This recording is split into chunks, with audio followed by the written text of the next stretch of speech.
ফজরের নামাজের উপকারিতা জানলে জীবনেও আর নামাজ মিস করবেন না। আমি আপনাদেরকে অনুরোধ করব ভিডিওটি একেবারে শেষ পর্যন্ত দেখার জন্য। প্রিয় নবী হযরত মুহাম্মদ সাল্লাল্লাহু আলাইহি ওয়াসাল্লাম ইরশাদ করেন, কিয়ামতের দিন সর্বপ্রথম বান্দার নামাজের হিসাব নেওয়া হবে।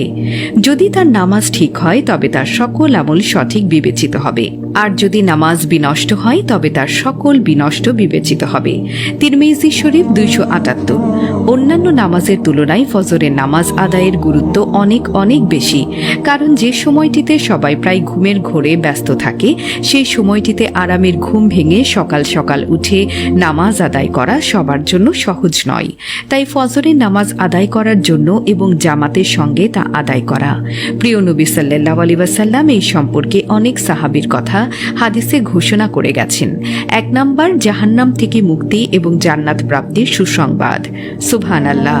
বিখ্যাত তাবেঈ আবু বকর বিন উমারাহ তার পিতা রুয়াবাহ থেকে বর্ণনা করেন, আমি রাসূলুল্লাহ সাল্লাল্লাহু আলাইহি ওয়াসাল্লামকে বলতে শুনেছি, যে ব্যক্তি সূর্যোদয়ের আগে এবং সূর্যাস্তের আগে অর্থাৎ ফজর এবং আসরের নামাজ আদায় করে, এমন কখনো ব্যক্তি জাহান্নামে যাবে না।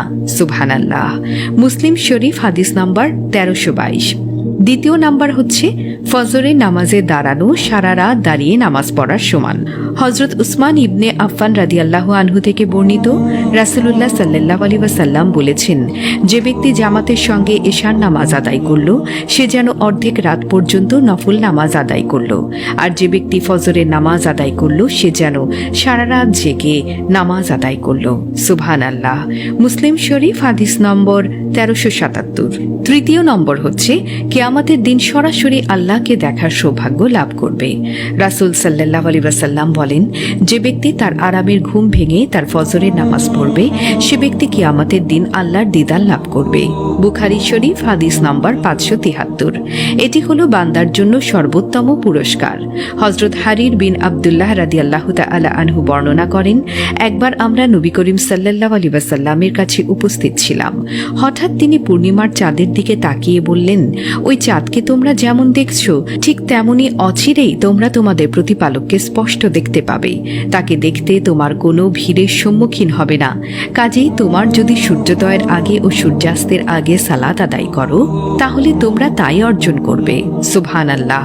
অতঃপর তিনি বলেন, সূর্যোদয় এবং সূর্যাস্তের পূর্বে আপনি আপনার প্রতিপালকের প্রশংসার তাসবিহ পাঠ করুন। আল কুরআন সূরা কাহাফ আয়াত 39। 4 নম্বর হচ্ছে ফজরের নামাজ কিয়ামতের দিন নূর হয়ে দেখা দিবে। বিখ্যাত সাহাবী আনাস রাদিয়াল্লাহু তাআলা আনহু বলেন, রাসূলুল্লাহ সাল্লাল্লাহু আলাইহি ওয়াসাল্লাম বলেছেন, রাতের অন্ধকারে মসজিদগুলোতে যাতায়াতকারীদের কিয়ামতের দিনের পরিপূর্ণ নূরের সুসংবাদ দাও। সুবহানাল্লাহ। ইবনে মাজাহ শরীফ হাদিস 781। 5 নম্বর হচ্ছে ওই দিনের পুরোটাই আল্লাহর জিম্মায় থাকার বিরল সৌভাগ্য লাভ করা যায়। ফজরের নামাজ পড়লেই শুধু এই আকর্ষণীয় সৌভাগ্য লাভ করা যায়। রাসূলুল্লাহ সাল্লাল্লাহু আলাইহি ওয়াসাল্লাম বলেছেন, যে ব্যক্তি ফজরের নামাজ আদায় করল, সে মহান আল্লাহর রক্ষণাবেক্ষণের অন্তর্ভুক্ত হল বা আল্লাহর জিম্মায় চলে গেল। মুসলিম শরীফ আয়াত 1379। 6 নম্বর হল সরাসরি আল্লাহর দরবারে নিজের নামে আলোচিত হবে। হযরত আবু হুরায়রা রাদিয়াল্লাহু তাআলা আনহু থেকে বর্ণিত, তিনি বলেন, রাসূলুল্লাহ সাল্লাল্লাহু আলাইহি ওয়াসাল্লাম বলেছেন, তোমাদের কাছে দিনে ও রাতে যে ফেরেশতারা আসে, তারা ফজর ও আসরের সময় একত্রিত হয়। যারা রাতে কর্তব্যে ছিল তারা উপরে উঠে যায়। আল্লাহ তো সবকিছু জানেন, তবুও ফেরেশতাদের প্রশ্ন করেন, হে ফেরেশতারা, আমার বান্দাদের কেমন রেখে আসলে? ফেরেশতারা তখন বলে, আমরা তাদের নামাজরত অবস্থায় রেখে এসেছি হে মাবুদ। যখন গিয়েছিলাম তখনও আমরা তাদের নামাজরত অবস্থায় পেয়েছি, আর যখন চলে আসছি তখনও আরামের ঘুম ভেঙে তারা নামাজ পড়ছিল। সুবহানাল্লাহ। বুখারী হাদিস 555। 7 নম্বর হচ্ছে পরিপূর্ণ এক হজ এবং ওমরা সোয়াব পাওয়া যায় যদি কোনো ব্যক্তি সূর্য ওঠা পর্যন্ত আল্লাহর জিকিরে শামিল থাকে। হযরত আনাস ইবনে মালিক রাদিয়াল্লাহু তাআলা আনহু থেকে বর্ণিত, তিনি বলেন, রাসূল সাল্লাল্লাহু আলাইহি ওয়াসাল্লাম বলেছেন, যে ব্যক্তি জামাতের সাথে ফজরের নামাজ আদায় করে, আল্লাহর জিকিরে যুক্ত থাকে, সূর্য উদয় হওয়া পর্যন্ত 2 রাকাত নফল নামাজ আদায় করে, সে পরিপূর্ণ এক হজ এবং ওমরায়ের সোয়াব পাবে। পরিপূর্ণ শব্দটি তিনি 3 বার বলেছেন, এর গুরুত্ব আমাদের বোঝানোর জন্য। সুবহানাল্লাহ। সুনানে তিরমিজি হাদিস 586। 8 নম্বর হলো দুনিয়া আখিরাতের সেরা বস্তু হলো অর্জিত হয়ে যাবে। হযরত আয়েশা রাদিয়াল্লাহু তাআলা আনহু থেকে বর্ণিত, তিনি বলেন, রাসূল সাল্লাল্লাহু আলাইহি ওয়াসাল্লাম বলেছেন, ফজরের 2 রাকাত নামাজ দুনিয়া ও এর যা কিছু আছে তার সবকিছুর চেয়ে উত্তম। সুবহানাল্লাহ। মুসলিম শরীফ হাদিস নম্বর 1573। 9 নম্বর হলো মুনাফিকি থেকে মুক্তি পাবে।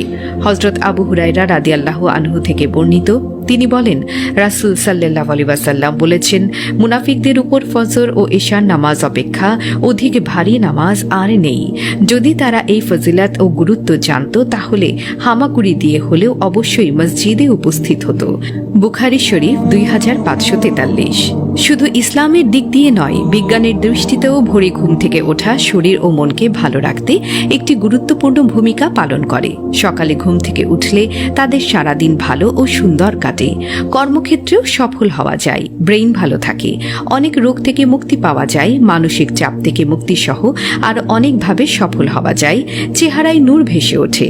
শুধু প্রয়োজন যখন আকাশ বিকট অন্ধকার থাকে, সেই অন্ধকার থাকতেই ঘুম থেকে উঠে মসজিদে গমন করা এবং ফজরের জন্য অপেক্ষা করা। এটি যে শারীরিক কত সুস্থতা এবং মানসিক চাপ মুক্তির কারণ তা আমরা অনেকেই জানি না। আল্লাহ তাআলা সকল মুসলিম উম্মাহকে জামাতের সাথে ফজরের নামাজ সহ 5 ওয়াক্ত নামাজ আদায় করার তৌফিক দান করুন। আমিন। প্রিয় দর্শক, জানার স্বার্থে, দাওয়াতি কাজের স্বার্থে ভিডিওটি অবশ্যই শেয়ার করে ছড়িয়ে দিন। হতে পারে আপনার একটি শেয়ারে বহু মানুষ উপকৃত হবে ইনশাআল্লাহ। ভিডিওটি ভালো লাগলে অবশ্যই লাইক, কমেন্ট, শেয়ার এবং সাবস্ক্রাইব করবেন এবং আপনাদের যদি কোনো প্রশ্ন থাকে আমাদেরকে কমেন্ট করে জানাবেন। আমরা চেষ্টা করব আপনাদের প্রশ্নের সঠিক উত্তর দেওয়ার। দেখা হবে পরবর্তী ভিডিওতে। আল্লাহ হাফেজ।